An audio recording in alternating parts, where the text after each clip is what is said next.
What a racket the Justice Department is running against President Trump. What a racket the National Archives is running against President Trump.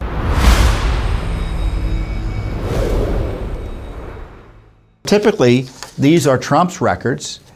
They should have been treated as personal records.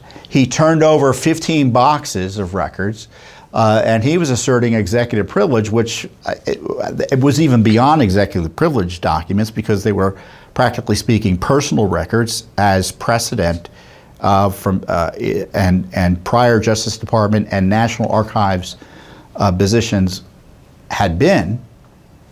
And so the Biden White House intervened and waived the executive privilege, allowing the FBI investigation to advance. So without that key intervention by the Biden White House, the FBI investigation wouldn't have advanced, not that they wanted it to advance, and the Justice Department would have had less excuse to raid his home.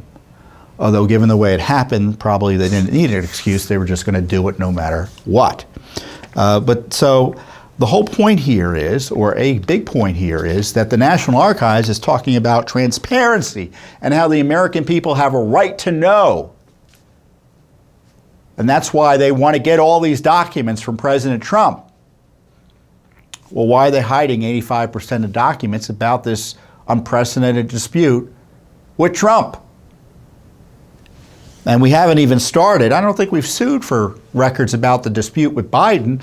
And we now know at the same time they were pretending Trump was a criminal, Biden had records and they knew he had records. And records he had no business having, because some of them were classified from his time as a senator. No raid of Trump, by the way. No raid of Biden, by the way. No subpoena. Now I guess there's a special counsel just looking at the documents issue. They don't want to look at the Hunter issue and the RICO corruption there. What a racket the Justice Department is running against President Trump. What a racket the National Archives is running against President Trump. And to me, it's naked election interference. It's brazen election interference. And they're trying to jail him. I mean, that's the goal here, is to put him in jail. Whether it be through this investigation, obviously the New York indictment's already out there.